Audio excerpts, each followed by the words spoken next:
No. 10, No. 9, 8, 7, 6.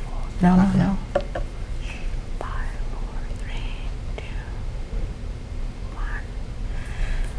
Hi, welcome to Yo Soy Neighborhoods Fresno. Today you have a little video from the Carlsbad Police Department. They're talking about Neighborhood Watch, so take a moment and watch that film.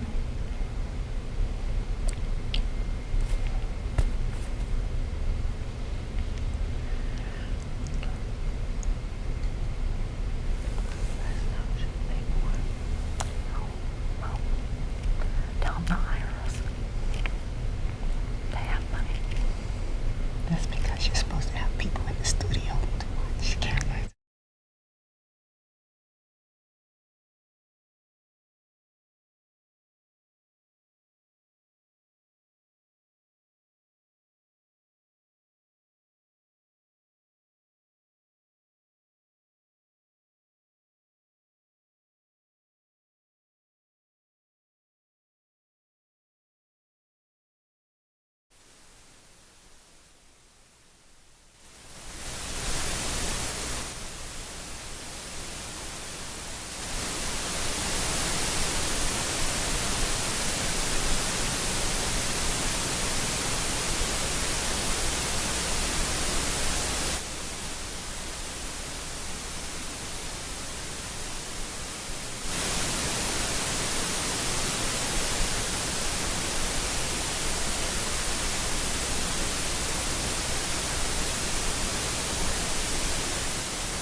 Thank you for tuning in to Yo Soy Neighborhoods Fresno. I want to welcome back Mickey. She went on her voyage to where was it that you went to? I was in Alabama. Oh, okay. So it was a fun time. Family? Oh, family reunion, Evergreen, Alabama. Oh, wow, great.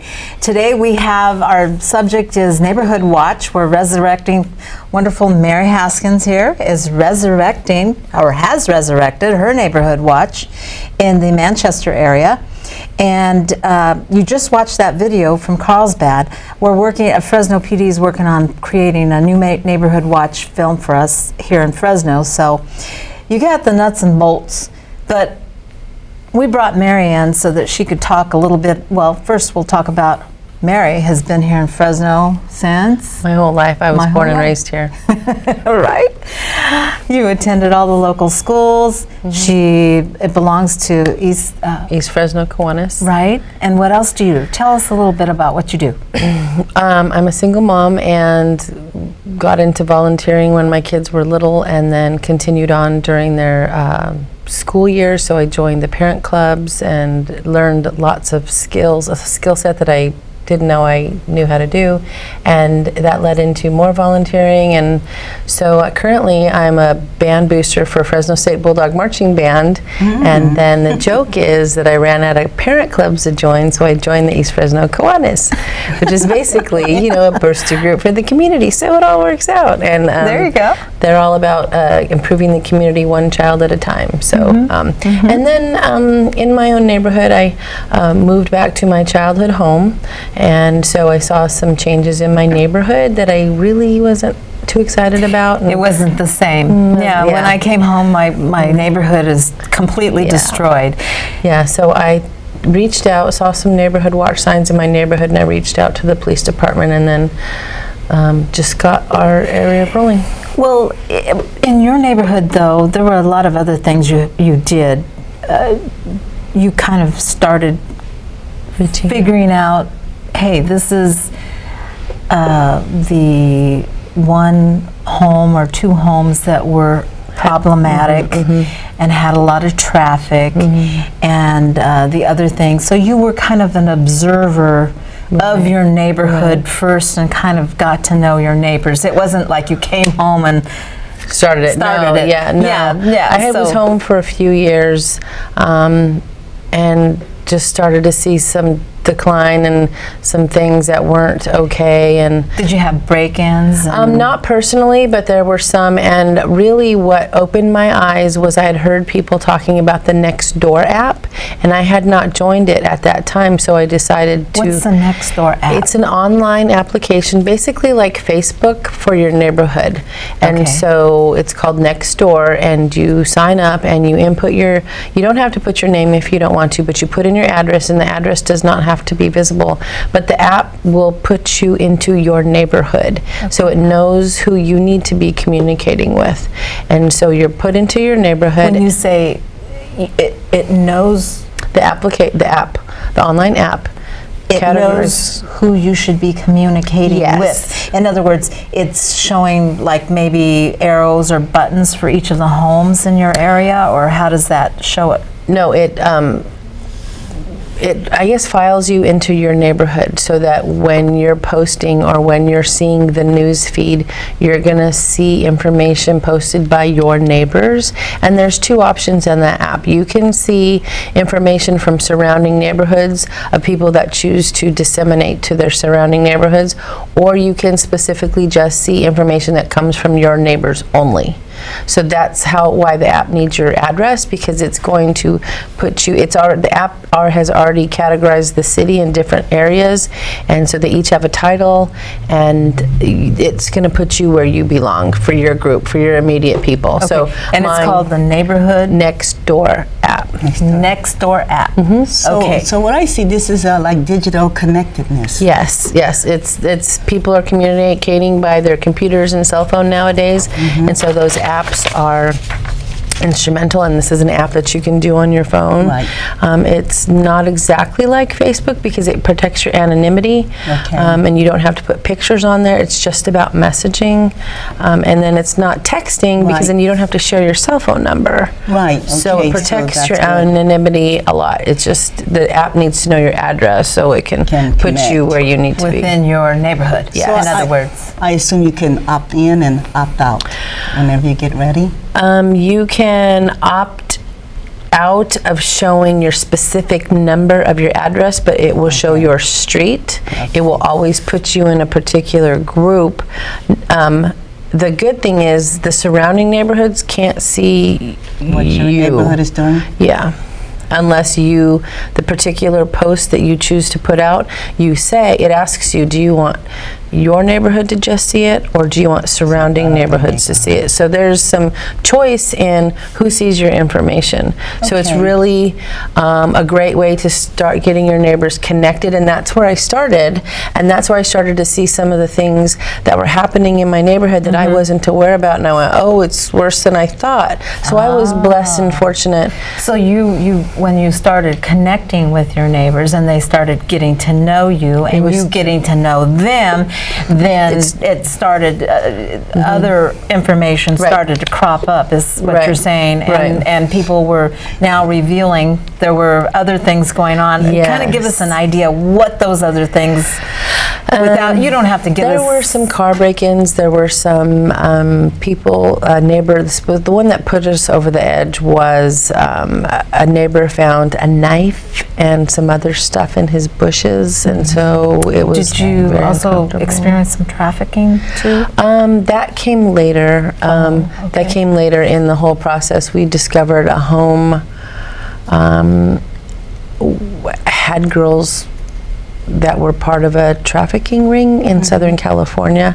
So we don't know if they were just there to hide or if that home is part of a whole bigger thing. So but I imagine that's getting, now that it's been revealed, it's getting investigated. I'm sure that's out of your hands. But my more of my concern, and what I'm trying to get out to the audience, is the nuts and bolts. You went through, you checked it out, you warmed up to everyone, then you realized that the neighborhood wasn't as we left it 40 years ago or 30 years ago, and then you got to know your neighbors, and then you went to the app.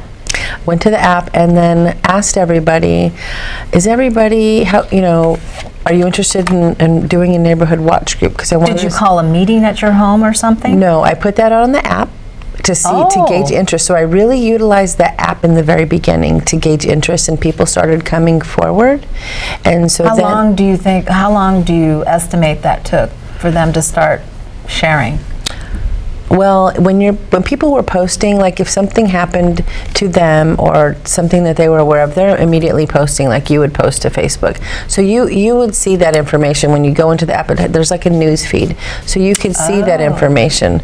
So we probably started rolling around with the idea 3 to 4 months, and then there was a rash break-in of cars all through the block, and these same 2 individuals went through the entire block, were caught on one street and continued, and because we hadn't been networked yet, that really pushed us over the edge and said, okay, we're doing this. So when you say we hadn't been networked yet, that means you and your neighbors hadn't sat down and had, an actual system in place. We hadn't done that yet.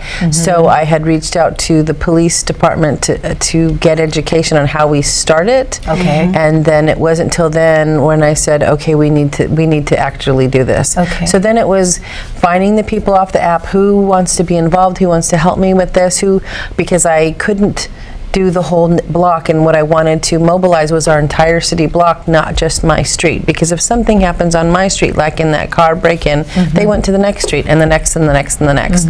So we wanted to mobilize the entire city block, and so I asked for people on each street to step forward. How many blocks? So people can get an idea of how many, if they want to initialize this or resurrect it, a neighborhood watch in their area. So is that like a mile square, or it's a community. It's encompassed by all the busy streets. So I don't know if that's a mile each way. I'm not, or less than a mile. I don't think it's a mile. But it's all my residents. 4 busy streets. Everybody inside it's a square. It's a So everyone inside, on the perimeter and inside, that's our block. And some blocks are different. So we have a block right next to us that's on one street, then it's butted up to the freeway. So they're half of size of us. So it's it should be your surrounding. So the audience should know that when they start to think about doing this, your particular neighborhood may be larger or smaller. You may have 300 versus 40. Depending, you want to kind of get in your perimeter of who's going to be affected if somebody walks into your neighborhood. Could they get to another street, and so on and so forth. So we looked at the entire block, and we wanted to protect everyone and work together. And so that's what we did. We mobilized. We worked with the police department, had flyers made. Did you first have a meeting and get debriefed by the police? Or? No, I was on the phone with the community service officer. So how I started was call the police department at the 621-7000, and I asked for my precinct. Then they directed me to the community service officer, and that person reached out to me, and then I communicated with her on what we need to do. And so she walked me through the steps. And What are the steps? the steps are to basically survey your neighborhood and see who wants to be involved. So that's where the app was helpful beforehand, because I already had some interest. And then I asked for their help in reaching out to their particular streets and their neighbors, because I physically couldn't get to everyone. We probably have about 300 people in our block. So they assisted and reached out to their street. We had one street that was already active, and so that network was already set up. And so then we went from there, and then we chose a meeting date. We had the meeting at our police precinct because they had a briefing room, and we picked a date, and then we broadcasted that on the app. And then I created a text thread through Text Remind, which Fresno Unified and some school districts use for classrooms and teachers. And so it's a free service, so I utilize that to disseminate. You just type in Text Remind? It's another app called Text Remind, or Remind 101, I believe. And so I downloaded that app and started there and created my database of numbers. And the reason why I used that is because not everybody is on social media, but most people now have a cell phone and they'll get a text. So that was another avenue to communicate with people, because not everybody's on social media. Okay. So that's another way. So we communicate, and that's real limited in terms of how much information you can put out, but it's still, if there's something, I can kind of guide them back and forth to the app, or get information out to them through that text. So we use the text one more as an emergency. If something bad happens, we need to know, people to know right now, we're going to use the text app instead of the neighborhood app. You can put information out on both, but it depends on what you're trying to communicate. So we're trying to create the system in our block to be able to communicate freely and quickly. So you designated the text app as emergency urgent. kind Yes, of like. yeah. Okay. So it seemed like are you have like captains or So chief I guess I'm the person? block captain, although I don't Call yourself want that? to, yeah, because it's a team effort. It really is. But since I started the process and I'm the one that seems to be communicating with everybody, as the viewer saw in that video, there's a block captain. So I'm the block captain, but then we have people on each street that I call the street leads, because that's their area. They know their immediate neighbors. I don't. I know my people, and they know their people. And so ideally we would have one, maybe two people per street.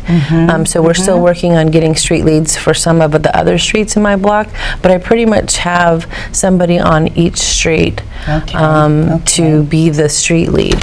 So I see now we pretty much cut out the monthly meetings or the quarterly meetings at somebody's house, or you know, the whole community trying to fit in one building, and it's just all by computers or cell phones. It can be, yes, it can be. And the great thing, though, is some of our meetings, we've had a few meetings. I reached out to our city councilman before the election, and then after the election, he promised to meet with us. And so he's actually had a few meetings with us, your city councilman. intimate breakfasts, and so our neighbors felt like they could immediately talk to him. And because of our efforts, he used our group to hold his first town hall for the year, because we had already gotten worked with the local school to have a meeting site. So instead of it being a neighborhood watch meeting, it kind of turned into a town hall. Meeting. So through this process, I've been able to make strong connections with law enforcement and our city council, and just to help our neighborhood. Okay. You almost could publish it, and then everybody would be on the same page all over City of Fresno.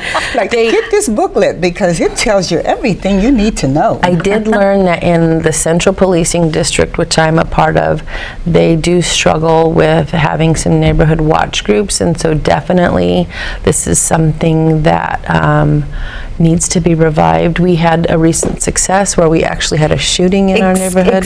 Kind of walk through that how the whole system worked, because that's what caught my ear. It was, I was like, wow, this works.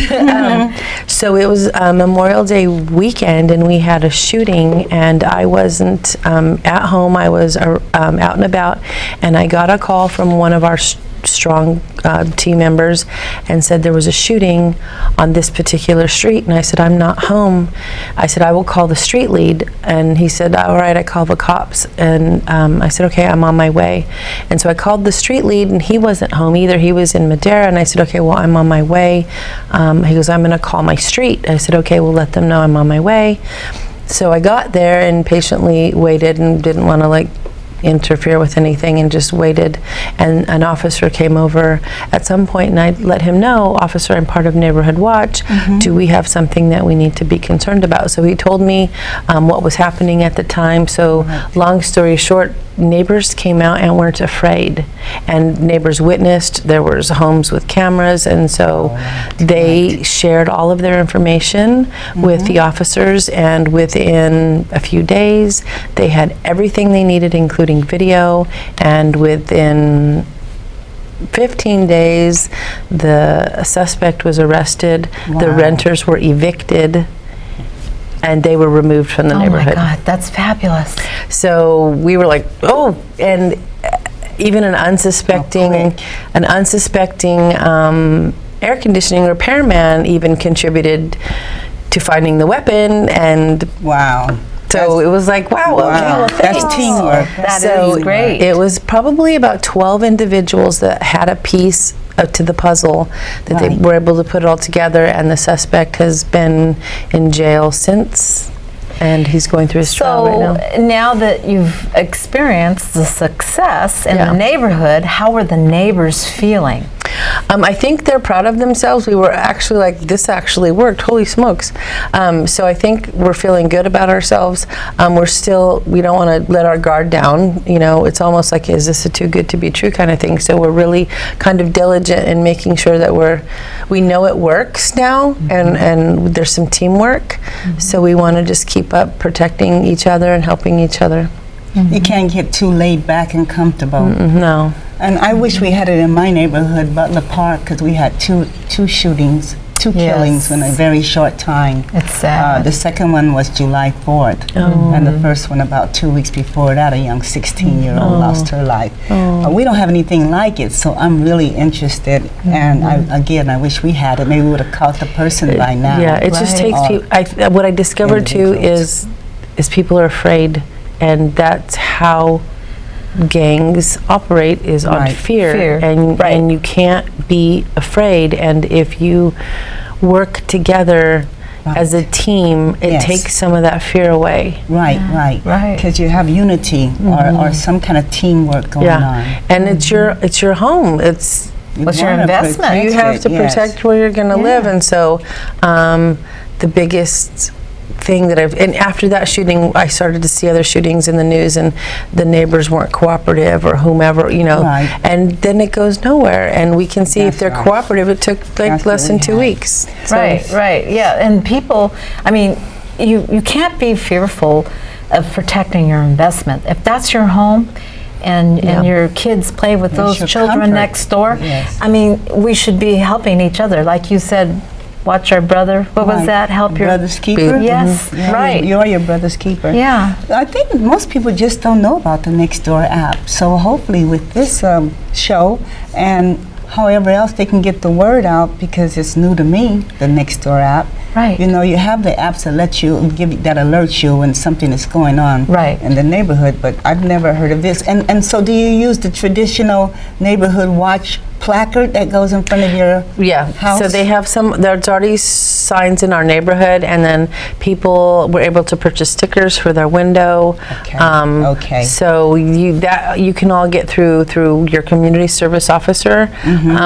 There's actually a program and a captain. So through all this time, I've met lots of people with this program, and was able to expose my neighbors to that and get them resources. And the biggest thing was to find out what our resources are. for the different issues Right. that our neighbors were So can you experiencing. give us an idea? What are the resources that we have? Name a couple. Well, Besides the placard? the and the here's stickers. another app I Yes. forgot. The City of Fresno provides. It's called the Fresco app, and Fresco. on that app you can report vacant, blighted property, illegal trash dumping. You can report the trees are getting older and they're dropping branches. You can report those so the city can come and pick them up. You can report graffiti on commercial buildings. They'll come out and paint them. There's lots of things that you can report to the city that they'll take care of. And So that's called Fresco? Fresco. And it probably has a listing when you pull it up? Yes. And Okay. so we were reporting lots and lots of street lights that were out. We've been reporting, yes. and so they've just Yes. recently come through and put LED lights in our entire neighborhood. And that helps a lot with Yes, the lights. it's a lot brighter and they're working. Some of them weren't working and kept not working. And so now they just recently, I think it was the last couple of weeks, went through the entire neighborhood. And the Fresco app, I don't know if it goes with the 611. That's the non-emergency. My light went out recently, in fact, right in front of my home, and you call the 611, but they're a little bit slow. It may take a couple days, huh? It and you have to depends. have the pole number. That the for light the lights, is on. There's different. If you go on the app, there's lots and lots of things that you can Information. report. Yeah, you would be surprised at the things that you can report. Code violations. So if it's a rental property, and it could possibly be a bad homeowner, slumlord type person, there's things on there, if you have bad renters and they're doing illegal. What we did find out too is if it's a rental property and there's lots of crime, the police can actually enforce fines on the homeowner, which would then force the homeowner to evict the renters and that sort of thing. So we've learned a lot. So reaching out to the police department, you'll learn how they can help you. Reaching out to the city council, we learned how they can help us. There's lots of speeders, so they did a speed survey in our neighborhood, so we're waiting to hear the findings about that. So I have a quick question. Yes. So the community officer, do we have one for each quadrant, or how does that work? they're broken up into precincts, and there's one assigned to each precinct. I believe the one that we had, she's moved on. She was promoted downtown, and so now we have a cadet in her place. But there's a community service officer in each precinct, and that person, among other duties that they have, they help out with the Neighborhood Watch program. Okay. And now that your neighbors, all of you had this success, do you feel like you're closer? I mean, you're having barbecues? We've had some stuff, but we've made friends with some. Some have invited me over, that people I didn't know before, but we feel connected. Some have gone on. We've established like a patrol system, and some What do people. you mean? So at night we've decided, or whenever you come home from work, because usually in the morning we're rushed. So, Right. and lots of people in our neighborhood work at different hours. They have different jobs. Some come out in the middle of the night. So it all depends. But the ones that are involved, we've talked about patrolling the neighborhood when we have time. Wow. Don't just go in and out. That's nice. So you're walking or driving? Either. So when we're driving home, for instance, if you have time, go around and check it out. Usually when you're on your way to work, you're not so much in that leisure time, you're like out the door. But when we come back, we go extra, and we drive around and check out, we've identified problem residences for different things, and so we always do drive-bys just as, and then different areas, we have some homeless issues and stuff, so we just make sure everything's okay and communicate, and so we've all kind of worked together that way. Because they could invade a empty house. Yeah, we've and had you would some. know that Yeah, right away. we've had some do that. We've had some squatters, and so we've had to call right away. You've learned a lot. I live on my block for 20 years or Yeah. 25 years. I don't know the people on the next one block. I know people, but the other blocks, I don't know them, and they don't know me. Yeah, so we've had So we've had that's a few a meetings. good resource. I mean, Yeah. not only just to get people feeling strong again that they can combat this situation with all of the gangster type people that are around, or wannabe, gangs. Any kind of crime, yeah. wannabes that are copycats that really are just getting started. We can catch them before they get started in this Or situation. they'll be afraid to even come to your neighborhood in the first place because they know what you have going for yourself. Yeah. Right. Building relationships is key. And if you think about it, it's key for anything. But if you build relationships with your immediate neighbors, at least you know they have your back if you're going out of town. You don't have to tell everybody. You can just tell this one. Yeah, and you know, we do have some people, unfortunately, in our neighborhood. We had a gentleman that was alone and he passed away, and no one knew for a week. So we're trying to identify those elders in our neighborhood so we can keep an eye on them and make sure that somebody's seen them. Right. And if they haven't, we need to do a well check, which is something that I didn't know. You call in a well check, and they'll go, and the police will go and try to find out if that person's home or figure out what's going on with that particular residence. That's good. That's good. Sometimes you'll hear that in the news. They did a wellness check, and somebody was concerned. Yeah, Somebody and wanted to so know there's been some that there was another neighborhood where a woman had passed away for months and nobody knew. And nobody knew. Yeah, but we need to start taking care of each other. Right. So we're looking out for the elders in our neighborhood that way by identifying those homes, finding out where the vacant homes are, finding out where the renters are. Okay, let's go over these apps real quick. We have about 3 minutes, and it was the Nextdoor app. the Nextdoor app. Write it down. Nextdoor app. I did. The Text You. Text Remind. Text Remind. Text Or Remind. I believe it's Remind 101. 101 app. And that would be for the leader. The text one, the Remind 101, that would be for the leader. That wouldn't be for everybody. That would be for the person that wants to create this system with their neighbors. Because when they send out one text, it goes to everybody who they have in that network. Okay. Then Fresgo app is Fresgo. crucial to find out the cities and resources available to you, and how the city can help you clean up your neighborhood or fix things that need to be fixed, or And whatever. then your community service officer. And the community service officer at your precinct, for the And Fresno this- Police. This number. 621-7000. Okay. Memorize it when you get yourself situated, and you'll always know. Yeah. And city councilman, I thought that And was reach good out to your too. city councilman. And have meetings if he's available. Yeah, and you have a meeting and you invite them, and then they'll work with you on your issues, and they'll try to work, set up. Ours has been fabulous. It's District 7, Nelson Esparza, and his public safety director, Tyler Maxwell. So they have been excellent and really have. And I noticed helped when I us. saw you the last time was over Police Chief Dyer was at the Blackstone. The Blackstone Merchants Association, right, and so right. that's in the district too, and so our neighborhood was invited to that, and so then people are able to have up close and personal with the police chief or their captain or whoever. And you got to know some of the merchants in your local area, which is good. So you're communicating with everyone that's around you, and you're doing business with them, and they get to know you. So this is really, really a great program. I believe it started in the 70s, and then it kind of lost its Watch. and in the 70s they had that little guy with the hat, looked like Dick Tracy.